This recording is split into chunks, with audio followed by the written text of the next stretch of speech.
గుంతలలో మేము ఒక గుర్రం మీద ప్రయాణం చేసినట్టు అనిపిస్తుంది. ఇప్పుడు రోజు గురించి ఎందుకు చెప్తున్నానంటే రీసెంట్ గా మాకు ఇక్కడ ఒక ప్రమాదం తప్పింది. అందు గురించే ఇది రోడ్డు కోసం వీడియో చేస్తున్నాను. హాయ్ ఫ్రెండ్స్, అందరికి నమస్కారం. నేను మీ వైష్ణవి. చూడండి ఫ్రెండ్స్, ఈ రోడ్డు ఎంత దారుణంగా ఉందో ఇప్పుడు నేను మీకు చూపిస్తాను. చూడండి, ఇక్కడ చూడండి, రాయి రోడ్డు మీద ఉంది. ఇక్కడ గుంత కూడా ఉంది. ఇదిగో ఇక్కడ కూడా గుంత చూడండి. ఈ రోడ్డు నుండి రిజిస్ట్రేషన్ ఆఫీస్కి వెళ్ళాలి. వర్షం పడినప్పుడు ఈ రోడ్డు నుండి ప్రయాణం చేయలేము. బైక్స్ స్కిడ్ పడతాయి కూడా. ఇక్కడే మాకు ప్రమాదం తప్పింది. చూడండి, అక్కడనే రిజిస్ట్రేషన్ ఆఫీస్ ఉంటుంది. ఆ ఆఫీస్ లో పని ఉండే ఈ కార్లన్నీ వచ్చినవి. రిజిస్టర్ ఆఫీస్ కు చాలా మంది ప్రతిరోజు వస్తూ ఉంటారు. ఆఫీస్ దగ్గర ఎన్ని బైక్స్ పార్క్ చేసినాయో నేను ఇప్పుడు చూపిస్తాను. రిజిస్ట్రేషన్ కోసం ప్రతిరోజు ఎంతో మంది ప్రజలు వస్తూ ఉంటారు. అదిగో చూడండి ఎన్ని బైక్స్ ఉన్నాయో. ఇదిగో చూడండి ఫ్రెండ్స్, ఇదే రిజిస్ట్రేషన్ ఆఫీస్. సబ్జెక్ట్ కు వెళ్ళాలంటే ఇదే రూట్ లో వెళ్ళాలి. చూడండి, అప్పట్లో ఈ రోడ్డు బాగుండేది. ట్యాంక్ నిర్మాణం అప్పుడే ఇలా గుంతలు పడి దరిద్రంగా తయారైంది. ఆ స్కూల్ బస్ చూడండి ఎలా డాన్స్ చేస్తూ వస్తుందో. ఈ గుంతల వలన బస్లోని పిల్లలు కూడా డాన్స్ చేస్తున్నట్టున్నారు పాపం. అదిగో అలా వచ్చే కాళ్ళు కూడా డాన్స్ చేస్తున్నాయి చూడండి. ప్రస్తుతం ఈ రోడ్డు ఇలా ఎందుకైందో వివరిస్తాను. రోడ్డు ఇలా ఎందుకైందో ఈ అన్నయ్య అన్నది తెలుసుకుందాం. ప్రస్తుతానికి చెల్లె ఇప్పటి వరకు మనకు చెప్పింది సమాజం ఎలా ఉంది ఈ రోడ్డు అని. అక్కడి వరకు బాగుంది ఈ రోడ్డు. ఇక అక్కడి నుంచి ఇక్కడి వరకు కొంచెం బాగాలేదు రోడ్డు. దీని గురించి చెప్పడం ఏమనగా అంటే ఇక్కడ ఈ ట్యాంక్ నిర్మించడం అంటే పని జరిగింది. ఇక్కడ పని జరిగిన సమయంలో ఇక్కడ పెద్ద లోయలెక్క అంటే పొక్క తీసి ఈ మట్టి అంతా ఇక్కడ రోడ్డు మీద వేసారు.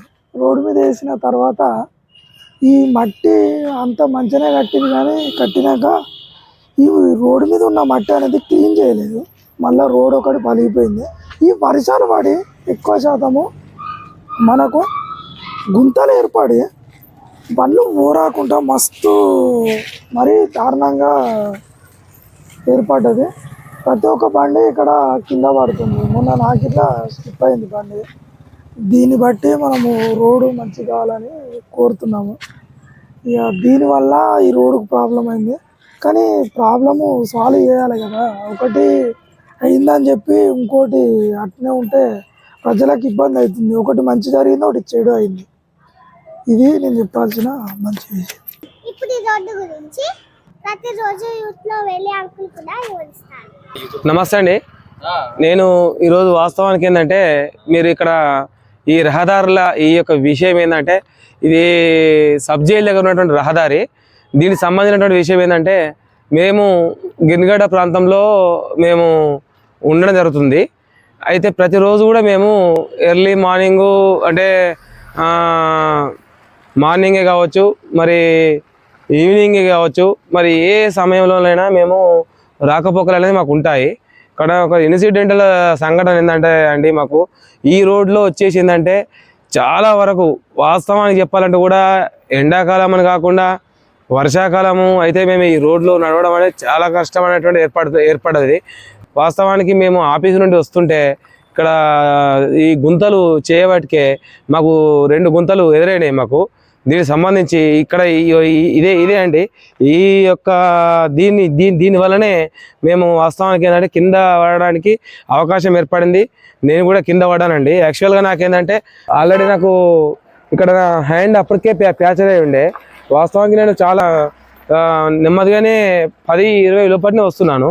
ఈ 10-20 లోపల కూడా ఒక వెహికల్ అనేది రావాలంటే ఒక 40 అడుగులు ఇట్లా 40 సార్లు గుంతలు అనేది ఎత్తివేయడం వల్ల కడుపులో నొప్పి, తర్వాత ఎర్నియా ఉన్న వాళ్ళకు సమస్య ఏర్పడుతుంది. మరి ఇప్పుడు ఉన్నదండి అవి అక్కడ ఉన్నటువంటి ఏదైతే ఆ రాయి ఉందో మరి ఆ రాయి సంబంధించి కూడా చూసుకున్నటువంటి సందర్భాలు అనేక రకాలుగా కొంతమంది యువకులు ఉండే పరిస్థితి ఏర్పడుతుంది. ఒక సైడ్ నుంచి మేము ఎంత సైడ్కి వచ్చినప్పుడు కూడా మాకు ఈ గుంతలలో మేము ఒక గుర్రం మీద ప్రయాణం చేసినట్టు అనిపిస్తుంది. ఈ గుర్రం మీద ప్రయాణం వల్ల మాకు ఏమవుతుందంటే కడుపులో లొడబిడ అనేది ఇబ్బంది జరగడము. మరి అక్కడ నుంచి ఎల్ఐసి ఆఫీస్ కాంచెలు మొదలు పెట్టుకుంటే ఇక్కడ దాకా సరే. వాస్తవానికి ఏంటంటే ఈ యొక్క ట్యాంక్ అని ఉందండి, ఇది agency measures NCC limited Hyderabad అనేది ఒక పెద్ద ట్యాంక్ ఉంది. అంటే ఇది సబ్ జైలుకు పక్కన ఉంది, చిన్న న్యాయస్థానము, మరి ఆ పక్కన వచ్చేసి ఎల్ఐసి ఆఫీసు. వాస్తవానికి ఏంటంటే ఇక్కడ ఈ ట్యాంకు కట్టక ముందుకు సమస్య ఏంటంటే ఈ రోడ్డు చాలా వరకు మంచిగా ఉండే.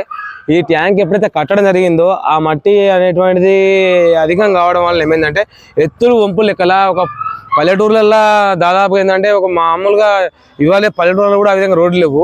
ఈ విధంగా ఇప్పుడు వాస్తవం చెప్పాలంటే ఇక్కడ ఒక బండ కావచ్చు, మరి అక్కడ ఒక బండ కావచ్చు, మరి ఇక్కడ కూడా ఏంటంటే ఈ విధంగా చూసినట్టయితే ఇట్లా ఉండొచ్చు. నడుచుకుంటే పేటలోకి మొదలు పెడితే వాహనదారులకు కూడా చాలా కారమైనటువంటి ఇబ్బంది జరుగుతుంది. దయచేసి దీని గురించి ప్రభుత్వము మరి ఏ డిపార్ట్మెంట్ ఏదైతే ఉందో మరి దీనికి తగినటువంటి విషయం లోపల వదిలేసిర్రు, అయిపోయింది. మరి దానికి మున్సిపాలిటీకి సంబంధించింది ఇది, వాళ్ళే తోల్పించింది, ఇది వాళ్ళే చేపియాలి, వేరే వాళ్ళు అయితే ఎవరు రారు. ఏంటంటే ఇప్పుడు చూపించండి వాళ్ళకు కూడా ఒక పిల్లర్లు ఇవన్నీ చూపించి వాళ్ళకు పెట్టండి, బరాబర్ పెడితే అది అవుతుంది.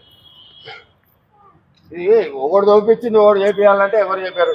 ఇంతకుముందు ఇది కట్టేటప్పుడు ఒక గ్యాస్ లీక్ అయింది, చాలా మంది ఇక్కడ 250 మంది 300 మంది దాకా హాస్పిటల్లో పడ్డారు. అప్పుడు పెద్ద ఇష్యూ అయింది. మరి అవన్నీ వాళ్ళు లైట్ తీసుకున్నాక మరి ఇది కూడా మరి అట్లా లైట్ తీసుకుంటే ప్రభుత్వానికి బాధ్యత, ఎవరిది కాదు. ఇప్పటికైనా మున్సిపల్ అధికారులు స్పందించి రోడ్డును బాగా చేయగలరు. లైక్ చేసి అందరికీ షేర్ చేయగలరు. ఈ ఛానల్ని సబ్స్క్రైబ్ చేయండి.